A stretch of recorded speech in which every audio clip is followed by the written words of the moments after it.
Hi friends, welcome to my channel. First time ನನ್ನ channel ನೋಡ್ತಿದ್ರೆ subscribe ಮಾಡ್ಕೊಳ್ಳಿ friends. ಇವತ್ತು ಒಂದಷ್ಟು ಬ್ಲೌಸು ಕಟಿಂಗ್ ಮಾಡ್ಕೋತಾ ಇದ್ದೀನಿ. ಏನಕ್ಕಂದರೆ ಅರ್ಜೆಂಟಾಗಿ ಅವರು ಬೇಕು, ನಾಳೆನೇ ಬ್ಲೌಸ್ ಬೇಕು ಅಂತ ಹೇಳಿದರು ಕಸ್ಟಮರ್ ಬಂದು. ಹಂಗಾಗಿ ಅಂಗಡಿಲೇ ಸ್ವಲ್ಪ ಜಾಗ ಮಾಡಿಕೊಂಡು ಕಟ್ ಮಾಡ್ಕೋತಾ ಇದ್ದೀನಿ. ಮತ್ತು ಮನೇಲಿ ಹೋಗಿ ಅಲ್ಲಿ ಇಲ್ಲಿ ಬೇಡ ಅಂದ್ಬಿಟ್ಟು ಇಲ್ಲೇ ಕಟ್ ಮಾಡ್ಕೋತಾ ಇದ್ದೀನಿ. ಇವಾಗ ಇದು ಕಟ್ ಮಾಡಿ ಸ್ಟಿಚ್ ಮಾಡಬೇಕು. ಒಬ್ಬರದೇನೆ ಇದೆಲ್ಲ ಬ್ಲೌಸನ್ನು. ಹಂಗಾಗಿ ಕಟ್ ಮಾಡ್ಕೋತಾ ಇದ್ದೀನಿ. ಇಲ್ಲ ಅಂಗಡಿಲೇ ವರ್ಕ್ ಮಾಡ್ತಾಯಿದ್ದೆ, ಹಂಗೆ ವರ್ಕ್ ಆಗ್ತಾಯಿತ್ತು. ನನ್ನ ಪಾಡಿಗೆ ನಾನು ಕಟಿಂಗ್ ಮಾಡ್ಕೊಂಡು ಸ್ಟಿಚಿಂಗ್ ಕೂತ್ಕೊಂಡ್ಬಿಡೋಣ ಅಂದ್ಬಿಟ್ಟು ಎಲ್ಲನೂ ಕಟ್ ಮಾಡ್ಕೋತಾ ಇದ್ದೀನಿ. ಒಂದೊಂದು ಸಲ ನಾನು ಹೇಳ್ತಾನೆ ಇರ್ತೀನಿ, ನೈಟೆಲ್ಲ ಒಂದೊಂದು ಸಲ ಮಾಡಲೇಬೇಕಾಗುತ್ತೆ, ಅನಿವಾರ್ಯ. ಸದ್ಯ ಹಬ್ಬ ಬಂದಮೇಲೆ ಇನ್ನೂ ಫುಲ್ಲು ಕೆಲಸ ಇರುತ್ತೆ. ಈಗ ಹಬ್ಬ ಇಲ್ಲದೇ ಇಷ್ಟಿದೆ, ಇನ್ನು ವರಲಕ್ಷ್ಮಿ ಹಬ್ಬ, ಗಣೇಶ ಹಬ್ಬಕ್ಕಂತೂ ತುಂಬ ಬಟ್ಟೆಗಳಿರುತ್ತೆ. ಈ ಥರ ನೈಟ್ ಡ್ಯೂಟಿ ಫುಲ್ಲು ಮಾಡಬೇಕಾಗತ್ತೆ. ಹಾಗಾಗಿ ಒಂದೊಂದು ಸಲ ಎಮ್ಮಿಗೆ ಉಗ್ಸ್ ಹಾಕೋರಿಲ್ಲ ಅಂದರೆ ನಾವೇ ಮಾಡಬೇಕಾಗತ್ತೆ. ಹಾಗಾಗಿ ನೋಡಿ, ಇವತ್ತು ಎಲ್ಲ ಕಟ್ಟಿಂಗ್ ಮಾಡ್ಕೋತಾ ಇದ್ದೀನಿ. ಎಷ್ಟಾಗುತ್ತೆ ಅಷ್ಟು ನೈಟು ಸ್ಟಿಚ್ ಮಾಡೋಣ, ಆದಷ್ಟು ಸ್ಟಿಚ್ ಮಾಡಿಬಿಟ್ಟು ನಾಳೆ ಸ್ಟಿಚ್ ಮಾಡೋಣ ಅಂದ್ಬಿಟ್ಟು ಕಟ್ ಮಾಡ್ಕೋತಾ ಇದ್ದೀನಿ. ಇದೇ ಬ್ಲೌಸ್ ಅವ್ರದ್ದು ಇನ್ನೂ ಒಂದು ಅದು ಸ್ವಲ್ಪ ಗ್ರ್ಯಾಂಡಾಗಿ ಡಿಸೈನ್ ಪ್ಯಾಚ್ ವರ್ಕ್ ಮಾಡಿ ಹೊಲ್ಕೊಡಿ ಅಂತ ಕೊಟ್ಟಿದ್ದಾರೆ. ನೋಡಿ, ಈ ಕಡೆ ಇಟ್ಟಿದ್ದೀನಿ. ಕ್ರೀಮ್ ಕಲರ್ ಸ್ಯಾರಿ, ಅದಕ್ಕೆ ಲೈನಿಂಗ್ ಇರಲಿಲ್ಲ, ಅವರು ಲೇಟಾಗಿ ತಂದು ಕೊಟ್ಟರು. ಲೈನಿಂಗ್ ತರಬೇಕಲ್ಲ, ನಾಳೆ ತಂದು ನಾಳಿದ್ದು ಕೊಡಬೇಕು. ನಾಳಿದ್ದು ಬೆಳಗ್ಗೆನೇ ಬೇಕು ಅಂತ ಹೇಳಿದ್ದಾರೆ. ಹಾಗಾಗಿ ಇದು ಎಷ್ಟಾಗುತ್ತೆ ಅಷ್ಟು ಹೊಲ್ದುಬಿಟ್ರೆ ಇನ್ನು ಉಳ್ದಿದ್ದು ನಾಳೆ ಹೊಲ್ಕೊಬಿಡೋಣ. ಆಮೇಲೆ ಅದಕ್ಕೂ ಲೈನಿಂಗ್ ತಂದು ಸ್ಟಿಚ್ ಮಾಡಿ ಫಾಲೆಲ್ಲ ಹಾಕಬೇಕು. ಆಮೇಲೆ ಸ್ವಲ್ಪ ಪ್ಯಾಚ್ ವರ್ಕ್ ಆಗಿರೋದ್ರಿಂದ ಸ್ವಲ್ಪ ಟೈಮ್ ತೊಗೊಳುತ್ತೆ. ಆಮೇಲೆ ನಮ್ಮ ಮನೆ ಹತ್ರ ಬಾಗಿಲು ತೆಗೆಯೋದೇ 10 ಗಂಟೆ ಮೇಲೆ, 10 ಗಂಟೆ 11 ಗಂಟೆ ಆಗುತ್ತೆ ಲೈನಿಂಗ್ದು. ನಾನು ಲೈನಿಂಗ್ ತರೋಣ ಅಂತ ಅಂದ್ಕೊಂಡೆ, ಆದರೆ ನನ್ನ ಮಗನಿಗೆ ಹುಷಾರಿಲ್ಲದೆ ಇರೋ ಕಾರಣ ಲೈನಿಂಗ್ ಹೋಗೋಕ್ಕೆ ಆಗಿಲ್ಲ. ಅಂದರೆ ಹೋಲ್ಸೇಲಲ್ಲಿ ತೊಗೊಬಂದು ಇಟ್ಕೊಬಿಡ್ತಿದ್ದೆ. ಅಂದರೆ ಹೋಗೋಣ ಅಂದರೆ ಈ ನಡುವೆ ಹೋಗೋಕ್ಕೆ ಆಗಿಲ್ಲ. ಸ್ವಲ್ಪ ದಾರ, ಉಕ್ಸು, ಬಟನ್ನು, ಪ್ರತಿಯೊಂದು ಲೈನಿಂಗು ಇವೆಲ್ಲ ಹೋಲ್ಸೇಲಲ್ಲಿ ತೊಗೊಬಂದರೆ ತುಂಬಾ ಬೆನಿಫಿಟ್ ಇದೆ. ಇವಾಗ ನೀವು ಟೈಲರಿಂಗ್ ಕೆಲಸ ಮಾಡೋರಿಗಂತೂ ತುಂಬಾ ಉಪಯೋಗ ಇದೆ, ಓಕೆನಾ. ಇವಾಗ ಸುಮ್ಮನೆ ಇವಾಗ ಇಲ್ಲಿ ತೊಗೋತೀವಿ ಅಂದಾಗ ಒಂದು ದಾರ ಬಂದ್ಬಿಟ್ಟು ಇಲ್ಲಿ ನಮ್ಮ ಕಡೆ 8 ರೂಪಾಯಿ ಇದೆ. ಒಂದೊಂದು ಕಡೆ ಒಂದೊಂದು ರೇಟ್ ಇದೆ. ಇಲ್ಲಿ ನಮ್ಮ ಕಡೆ ಬಂದ್ಬಿಟ್ಟು ಒಂದು ದಾರ 8 ರೂಪಾಯಿ ಇದೆ.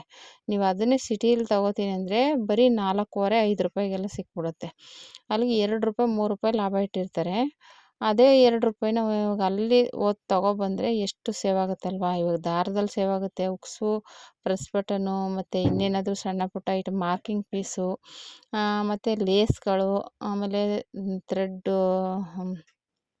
ಥ್ರೆಡ್ ಪೈಪಿಂಗು, ಈ ಥರ ಎಲ್ಲ ಪ್ರತಿಯೊಂದನ್ನು ತಂದು ಒಂದಷ್ಟು ಲೈನಿಂಗ್ ಬಟ್ಟೆ ಇವೆಲ್ಲನೂ ತಂದು ಇಟ್ಕೊಂಡ್ಬಿಟ್ರೆ ಆರಾಮಾಗಿ ಇರುತ್ತೆ, ಓಕೆನಾ.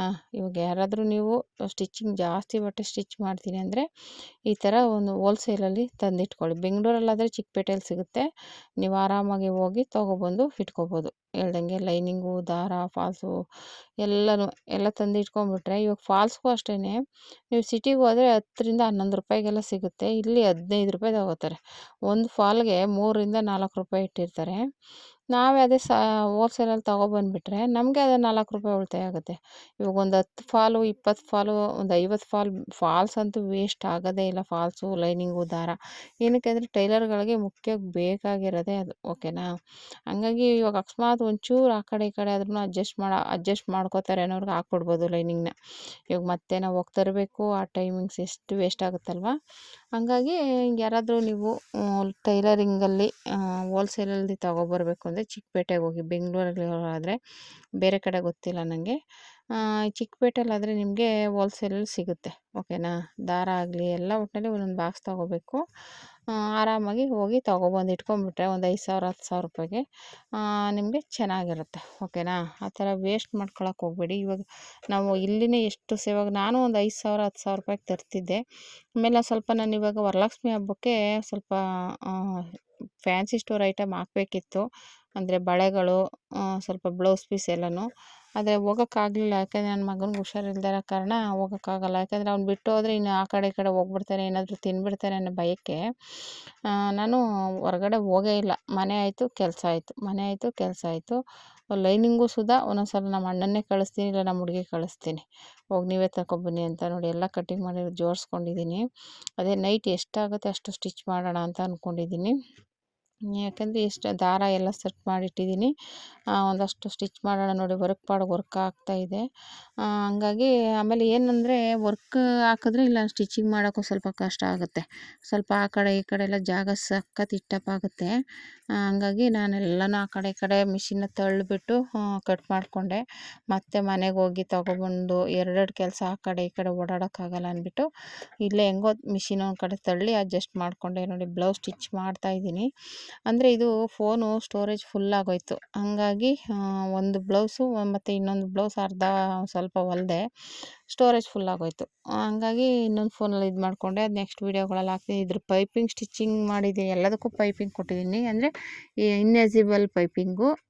ಅದನ್ನು ನೆಕ್ಸ್ಟ್ ವೀಡಿಯೋಗಳಲ್ಲಿ ಹಾಕ್ತೀನಿ ಸಪ್ರೇಟಾಗಿ, ಓಕೆನಾ. ಯಾಕೆಂದರೆ ಅದನ್ನ ಹಂಗೆ ಹಾಕಿದ್ರೆ ನಿಮ್ಗೆ ಅರ್ಥ ಆಗೋಲ್ಲ. ಇನ್ಎಸಿಬಲ್ ಪೈಪಿಂಗ್ದು ನೆಕ್ಸ್ಟ್ ವೀಡಿಯೋಗಳಲ್ಲಿ ಹಾಕ್ತೀನಿ. ಅಂದರೆ ಶೇಪ್ ಸ್ವಲ್ಪ ಚೇಂಜ್ ಮಾಡಿಕ್ಕಿದ್ದೀನಿ. ಅವರು ಡೈಲಿ ಯೂಸ್ಗಲ್ವಾ ಶೇಪ್ಗಳು ಅಂದರೆ ಬಾಕ್ಸು ವಿ ಶೇಪ್ ಆ ಥರ ಚೇಂಜ್ ಮಾಡಿಬಿಡಿ. ಮಾಮೂಲಿ ನಮ್ಮಲ್ಲಿ ಡಿಸೈನ್ ಬೇಡ, ಇದು ಸಿಂಪಲ್ ಸ್ಯಾರಿಗೆ ಡೈಲಿ ಯೂಸ್ಗೆ ಬೇಕು ಅಂದರೆ ಬೇರೆ ಸ್ಯಾರಿ ಗ್ರ್ಯಾಂಡಾಗಿರೋದು ತಂದು ಕೊಡ್ತೀನಿ. ಅದಕ್ಕೆ ಸ್ವಲ್ಪ ಪ್ಯಾಚ್ ವರ್ಕು ಡಿಸೈನ್ ಇಟ್ಟು ಹೊಲಿಯೋರಂತೆ ಅಂತ ಹೇಳಿದ್ದಾರೆ. ಹಂಗಾಗಿ ಇದಕ್ಕೆಲ್ಲ ನಾನು ಏನು ಅಷ್ಟು ಡಿಸೈನ್ ಏನು ಮಾಡಿಲ್ಲ, ಸಿಂಪಲ್ಲಾಗಿ ಪೈಪಿಂಗ್ ಇಟ್ಬಿಡ್ತಾ ಇದ್ದೀನಿ. ಯಾಕೆ ನಾನು ನೆನ್ನೆನೇ ಹೇಳಿದೆ, ನೆನ್ನೆ ವೀಡಿಯೋದಲ್ಲಿ ಪೈಪಿಂಗ್ ಇಟ್ಟರೆ ನೀವು ಬೇಗ ಹೊಲಿಬೋದು, ಫಾಸ್ಟಾಗಿ ಆಗಿಬಿಡುತ್ತೆ, ಓಕೆನಾ. ಇನ್ನೌಟ್ ಮಾಡಿಬಿಟ್ರೆ ಫಿನಿಶಿಂಗು ಬರುತ್ತೆ, ನೋಡೋಕೆ ಲುಕ್ಕಾಗಿ ಕಾಣಿಸುತ್ತೆ, ಓಕೆನಾ. ಆ ಥರ ಮಾಡ್ಕೊಳ್ಳಿ ಅಂತ ಅದಕ್ಕೆ ನಾನು ಹೇಳೋದು. ನಾನು ಅದಕ್ಕೆ ಸ್ವಲ್ಪ ಮ್ಯಾಚಿಂಗ್ ಆಗಿರೋದು ಪೈಪಿಂಗ್ನ ಕೊಟ್ಬಿಟ್ಟು ಇನ್ನೌಟ್ ಮಾಡಿಬಿಡ್ತಾಯಿದ್ದೀನಿ. ಅದು ಇನ್ನೌಟ್ ಮಾಡ್ತಾಯಿದ್ದೀನಿ, ಮೇಲ್ಗಡೆ ಏನು ಕಾಣಿಸ್ಲೇಬಾರ್ದು ಅಂದ್ಬಿಟ್ಟು ಮಾಡ್ತಾಯಿದ್ದೀನಿ. ಹಾಗೆ ನೀವು ಆ ಥರ ಕೆಲಸ ಬೇಗ ಆಗಬೇಕು ಅಂದಾಗ ಈ ಮೆಥಡ್ನ ಯೂಸ್ ಮಾಡ್ಕೊಳ್ಳಿ. ನಾನು ಅದಕ್ಕೆ ಹೇಳ್ತಾ ಇರೋದು. ಹೋಲ್ಸೇಲ್ ಅಂಗಡಿಲಿ ನಿಮಗೆ ಆರಾಮಾಗಿ ಸಿಗುತ್ತೆ. ಅಂದರೆ ಇಲ್ಲಿಗಿಂತ ಅಲ್ಲಿ ಕಡಿಮೆಗೆ ಸಿಗುತ್ತೆ, ಓಕೆನಾ. ಇವೆಲ್ಲ ಏನು ವೇಸ್ಟ್ ಆಗೋಲ್ಲ, ಟೈಲರಿಂಗ್ ಕೆಲಸ ಮಾಡೋರ್ಗೆ ಉಪಯೋಗ ಆಗುವಂಥ ಇದು ಥ್ರೆಡ್ ಪೈಪಿಂಗ್ ಆಗಲಿ, ಲೇಸ್ ಆಗಲಿ, ಮತ್ತು ಹಿಂದೆ ಕಟ್ಟೋ ದಾರ ಆಗಲಿ, ಮತ್ತು ಫಾಲ್ಸು, ಇದು ಲೈನಿಂಗ್ ಬಟ್ಟೆ, ದಾರ, ಹುಕ್ಸು, ಇವೆಲ್ಲ ಎಲ್ಲ ಯೂಸ್ ಆಗೋವಂಥದ್ದೇ, ಓಕೆನಾ. ನೀವು ಒಂದು 5,000 10,000 ರೂಪಾಯಿಗೆಲ್ಲ ತಂದು ಇಟ್ಕೊಂಬಿಟ್ರೆ ಆಮೇಲೆ ಇವಾಗ ಅರ್ಜೆಂಟ್ ಬ್ಲೌಸ್ ಕೊಡ್ತಾರೆ ಅಂದ್ಕೊಳ್ಳಿ, ಅವಾಗ ಹೊರಗಡೆ ಹೋಗಿ ನೋಡಿ, ಇವಾಗ ಲೈನಿಂಗ್ ತರೋಕ್ಕೆ ಆಗಲೇ ಇಲ್ಲ.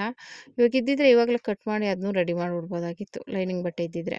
ಹಂಗೆ ಲೈನಿಂಗ್ ಬಟ್ಟೆ ಇಲ್ಲ ಅಂದಿದ್ದಕ್ಕೆ ವೆಯ್ಟ್ ಮಾಡಬೇಕು, ಆ ಥರ ಆಗುತ್ತೆ. ಹಾಗಾಗಿ ನೀವು ಯಾರಾದರೂ ಚಿಕ್ಕದಾಗೇ ಆಗಲಿ ದೊಡ್ಡದಾಗೇ ಆಗಲಿ ಲೈನಿಂಗ್ ಸ್ಟಿಚ್ ಮಾಡ್ತಿದ್ದೀರಾ ಅಂದರೆ ಹೋಲ್ಸೇಲಲ್ಲಿ ತಂದಿಟ್ಕೊಳ್ಳಿ, ಓಕೆನಾ. ಅಟ್ಲೀಸ್ಟ್ ನೀವು ಲೈನಿಂಗು ತಂದಿಲ್ಲ ಅಂದ್ರೂ ಅಟ್ಲೀಸ್ಟ್ ದಾರ, ಫಾಲ್ಸು, ಈ ಥರದವು ನಾವು ಉಕ್ಸು, ಪ್ರೆಸ್ ಬಟನ್, ಈ ಥರದವೆಲ್ಲ ಒಂದು ತಂದಿಟ್ಕೊಬಿಡ್ಬೋದು ನೀವು. ಲೈನಿಂಗ್ ಅಂದರೆ ಇಲ್ಲೆಲ್ಲ ಅಂದರೆ ನಾನು ಹೋಗೋ ಕಡೆ 20 ಮೀಟ್ರು 22 ಮೀಟ್ರು ಆ ಥರ ಇರುತ್ತೆ. ಫುಲ್ಲು ತೊಗೋಬೇಕು, ಸ್ವಲ್ಪ ಕೊಡೋಲ್ಲ. ಇವಾಗ 5 ಮೀಟ್ರು 10 ಮೀಟ್ರು ಆ ಥರ ಕೊಡೋಲ್ಲ, ಫುಲ್ಲು ತೊಗೋಬೇಕು. ಅಂದರೆ ಆ ಥರ ಕೊಡೋದು ಸಿಗುತ್ತೇನೋ, ಸ್ವಲ್ಪ ಹುಡುಕ್ಬೇಕಾಗುತ್ತೆ. ಇವಾಗ ನಾವು ಸ್ವಲ್ಪ ಬೇಕು ಅನ್ನೋರಾದರೆ ಹುಡುಕ್ಬೇಕು ಅಂಗಡಿಗಳನ್ನ. ಹುಡುಕಿದ್ರೆ ಸಿಗುತ್ತೆ, ಆದರೆ ಟೈಮ್ ಕೊಟ್ಟು ಹುಡುಕ್ಬೇಕಾಗುತ್ತೆ. ಹಂಗೇನಾದ್ರು ನೀವು ತೊಗೋತೀನಿ ಅಂದರೆ ಚಿಕ್ಕಪೇಟೆಲಿ ಹೋಗಿ ಒಂದು ಸಲ ಸರ್ಚ್ ಮಾಡಿ ಯಾರಾದರೂ ಕೇಳಿ ಹೇಳ್ತಾರೆ ಅಂಗಡಿಯವ್ರನ್ನ. ಇವಾಗ ನಮ್ಗೆ ಸ್ವಲ್ಪ ಬೇಕು, ಇಷ್ಟೊಂದು ತೊಗೊಂಡು ನಾವು ಏನು ಮಾಡೋದು, ಅಷ್ಟೊಂದು ಬಂಡವಾಳ ಹಾಕೋಕ್ಕಾಗಲ್ಲ ನಮಗೆ ಅಂದರೆ ಆ ಥರದ ಅಂಗಡಿಗಳಲ್ಲಿದೆ ಹೋಗಿ ಅಂತ ಹೇಳ್ತಾರೆ. ಹೋಲ್ಸೇಲಲ್ಲಿ ಸ್ವಲ್ಪ ಒಂದು 10 ಮೀಟ್ರ್ 5 ಮೀಟ್ರು ಆ ಥರ ತೊಗೊಳೋದು ಸಿಗುತ್ತೆ. ಇಲ್ಲ ತೊಗೋತೀವಪ್ಪ ಪರವಾಗಿಲ್ಲ ಅಂದರೆ ತೊಗೊಬರ್ಬೋದು ನೀವು. ಒಂದು 20 25 ಮೀಟ್ರು ಆ ಥರ ಇರುತ್ತೆ. ಅಂದರೆ ಫುಲ್ಲು ತೊಗೋಬೇಕು, ನಾನು ಹೇಳ್ದಂಗೆ ಅರ್ಧ ಸ್ವಲ್ಪ ಕೊಡೋಲ್ಲ. ಹಾಗಾಗಿ ಎಲ್ಲನೂ ತೊಗೋಬೇಕಾಗುತ್ತೆ. ತೊಗೊಬಂದ್ರೆ ವೇಸ್ಟ್ ಏನು ಆಗೋಲ್ಲ. ಏನಕ್ಕಂದರೆ ಎಲ್ಲ ಲೈನಿಂಗ್ ಬಟ್ಟೆನೂ ಒಂದಲ್ಲ ಒಂದಕ್ಕೆ ಮ್ಯಾಚಿಂಗ್ ಆಗೇ ಆಗುತ್ತೆ, ಓಕೆನಾ.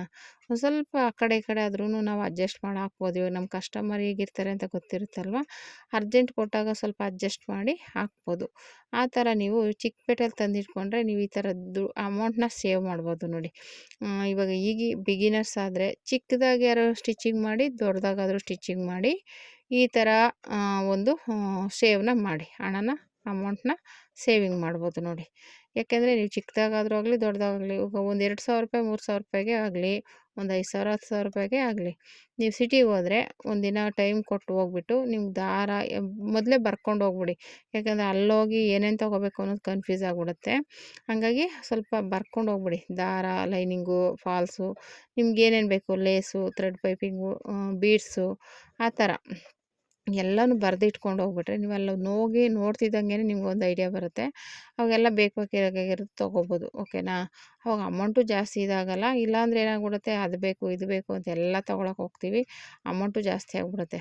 ಹಾಗಾಗಿ ಒಂದು ಅಂದಾಜು ಮೇಲೆ ಇಷ್ಟಿಷ್ಟು ಮುಖ್ಯವಾಗಿ ಬೇಕಾಗಿರೋವು ತೊಗೊಳ್ಳಿ. ಲೈನಿಂಗು, ಫಾಲ್ಸು, ದಾರ ಇವಂತೂ ರೆಗ್ಯುಲರಾಗಿ ಬೇಕೇ ಬೇಕು. ಆಮೇಲೆ ಥ್ರೆಡ್ ಪೈಪಿಂಗ್ ಈಗ ರನ್ನಿಂಗಲ್ಲಿರೋದ್ರಿಂದ ತಂದಿಟ್ಕೊಂಬಿಡಿ. ಅರ್ಜೆಂಟಾಗಿರೋವಾಗ ಬೇಗನೆ ಹೊಲ್ದು ಕೊಟ್ಬಿಡ್ಬೋದು, ಫಾಸ್ಟಾಗಿ ಆಗುತ್ತೆ ಕೆಲಸ. ಓಕೆನಾ?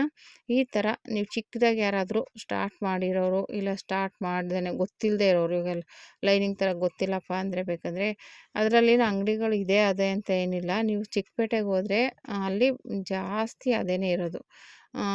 ಒಂದೊಂದು ಕಡೆ ಇರುತ್ತೆ, ಅಂದರೆ ಅದು ಹೆಂಗೆ ಅಡ್ರೆಸ್ಗಳು ಹೇಳೋಕ್ಕೆ ಗೊತ್ತಾಗಲ್ಲ.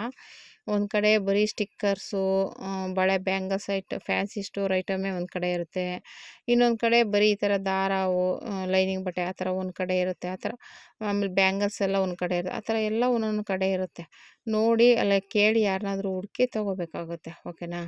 ಹಂಗನ್ಬಿಟ್ಟು ಅದ್ರ ಅಡ್ರೆಸ್ಗಳು ಗೊತ್ತಿಲ್ಲ ನಂಗೆ ಹೇಳೋಕ್ಕೆ, ಇಲ್ಲಾಂದರೆ ಹೇಳ್ತಿದ್ದೆ ಅಡ್ರೆಸ್ನ ಈ ಥರ ಹೋಗಿ ಅಂತ. ಒಟ್ಟು ಚಿಕ್ಕಪೇಟೆ ಒಳಗಡೆ ಹೋದರೆ ನಿಮಗೆಲ್ಲ ಅದೇ ಒಂದೇ ಕಡೆ ಸಿಗೋಲ್ಲ, ಒಂದೊಂದು ಕಡೆ ಇದೆ. ಬಟ್ಟೆ ಲೈನಿಂಗ್ ಬಟ್ಟೆದೇ ಒಂದು ಕಡೆ ಇರುತ್ತೆ, ಉಕ್ಸು ದಾರ ಪಟ್ಟಿನೇ ಒಂದು ಕಡೆ ಇರುತ್ತೆ. ಈ ಥರ ಬೇರೆ ಬೇರೆ ಕಡೆ ಇರುತ್ತೆ. ಓಕೆನಾ? ಅಂದರೆ ಅಲ್ಲಿ ಯಾರನ್ನಾದ್ರೂ ಕೇಳಿ ವಿಚಾರಿಸ್ಕೊಂಡು ನೀವು ತೊಗೊಬರ್ಬೇಕಾಗುತ್ತೆ. ಹಂಗಂದರೆ ಯಾರಾದರೂ ಹೇಳಿದ್ರು ಅಂತ ಆ ಕಡೆ ಈ ಕಡೆ ಹೋಗ್ಬೇಡಿ, ನೋಡಿ ಮಾಡಿ ಹೋಗಿ ತೊಗೊಬನ್ನಿ. ಓಕೆನಾ? ಸ್ವಲ್ಪ ಹಂಗೆ ಹಿಂಗೇನೋ ನಡೀತಾ ಇರುತ್ತೆ ಅಲ್ಲಿ ಚಿಕ್ಕಪೇಟೆಯಲ್ಲಿ. ಹಾಗಾಗಿ ಹೋದರೆ ಹುಷಾರಾಗಿ ಹೋಗಿ ಬನ್ನಿ. ಓಕೆನಾ? ಏನೋ ಒಂಚೂರು ಯಾಮಾರಿಸ್ಬಿಟ್ರೆ ಆ ಕಡೆ ಈ ಕಡೆ ಕರ್ಕೊಂಡು ಹೋಗ್ಬಿಡ್ತಾರೆ, ಗೊತ್ತಾಗಲ್ಲ. ಅದಕ್ಕೋಸ್ಕರ ಯಾರಾದರೂ ಅಂಗಡಿಯವ್ರನ್ನ ಸ್ವಲ್ಪ ಗೊತ್ತಿರೋರನ್ನ ಕೇಳಿ ತಿಳ್ಕೊಂಡು ಹೋಗಿ, ಆಯಿತಾ? ಈ ಥರ ಮಾಡೋದ್ರಿಂದನೂ ನಿಮಗೆ ಹಣ ಸೇವ್ ಮಾಡ್ಬೋದು. ಇಲ್ಲಪ್ಪ ನಾವು ಇಲ್ಲೇ ತೊಗೋತೀವಿ ಅಂದರೂ ತೊಗೋಬೋದು. ನನ್ನ ಪ್ರಕಾರ ಅಲ್ಲಿಂದ ತಂದು ಇಟ್ಕೊಂಡ್ರೆ ಸ್ವಲ್ಪ ಹಣನ ಸೇವಿಂಗ್ ಆಗುತ್ತೆ. ಇವಾಗ ಒಂದೊಂದು ರೂಪಾಯಿನೇ ಆಗಲಿ ಹನಿ ಹನಿ ಸೇರಿಸಿದ್ರೇ ಅಲ್ವಾ ಆಗೋದು, ದೊಡ್ಡ ಅಮೌಂಟ್ ಆಗೋದು. ಹಾಗಾಗಿ ಇವಾಗ ₹100ಗೆ ₹1 ಕಡಿಮೆ ಆದ್ರೂ 99 ರೂಪಾಯಿ ಅನಿಸ್ಕೊಳ್ಳುತ್ತೆ. ಹಾಗೆ ಒಂದೊಂದು ರೂಪಾಯಿನೂ ಸೇರಿಸಿದ್ರೇ ನಮಗೆ ಸೇವ್ ಮಾಡಿದ್ರೇ ಹಣ ಜಾಸ್ತಿ ಆಗೋದು. ಇವಾಗ ಲೈನಿಂಗ್ ಬಟ್ಟೆಲಿ ಒಂದಷ್ಟು ಉಳಿತಾಯ ಮಾಡ್ಬೋದು, ದಾರದಲ್ಲಿ ಒಂದಷ್ಟು ಉಳಿತಾಯ, ಫಾಲ್ಸಲ್ಲಿ ಉಕ್ಸ್ ಪಟ್ಟಿ ಮತ್ತು ಉಕ್ಸು ಮತ್ತು ಪ್ರೆಸ್ ಬಟನ್ ಈ ಥರ ಎಲ್ಲದರಲ್ಲೂ ಒಂದೊಂಚೂರು ಸೇವ್ ಮಾಡ್ಬೋದು. ಓಕೆನಾ? ನೀವು ಸೇವ್ ಮಾಡ್ತೀರಲ್ಲ, ಬೇಕು ಅಂದರೆ ಈ ಥರ ಚಿಕ್ಕಪೇಟೆಲಿ ಹೋಗಿ ತೊಗೊಬನ್ನಿ. ಓಕೆನಾ? ಇದ್ರದ್ದು ವೀಡಿಯೋಗಳೆಲ್ಲ ನೆಕ್ಸ್ಟ್ ಇದ್ರಲ್ಲಿ ಹಾಕ್ತೀನಿ, ಯಾಕೆಂದರೆ ವೀಡಿಯೋ ಕಟ್ಟಾಗಿದೆ, ಅದು ಸ್ಟೋರೇಜ್ ಫುಲ್ಲಾಗಿ. ಹಂಗಾಗಿ ನೆಕ್ಸ್ಟ್ ವೀಡಿಯೋಗಳಲ್ಲಿ ಸಪ್ರೇಟು ಪೈಪಿಂಗ್ ವೀಡಿಯೋನೇ ಸಪ್ರೇಟಾಗಿ ಹಾಕ್ತೀನಿ. ಓಕೆನಾ? ಈ ವಿಡಿಯೋ ಇಷ್ಟ ಆದರೆ ಲೈಕ್ ಮಾಡಿ, ಶೇರ್ ಮಾಡಿ, ಕಮೆಂಟ್ ಮಾಡಿ. ಏನಾದರೂ ಡೌಟ್ಸ್ ಇದ್ದರೆ ಕಮೆಂಟ್ ಮಾಡಿ. ಓಕೆನಾ friends? Thank you for watching.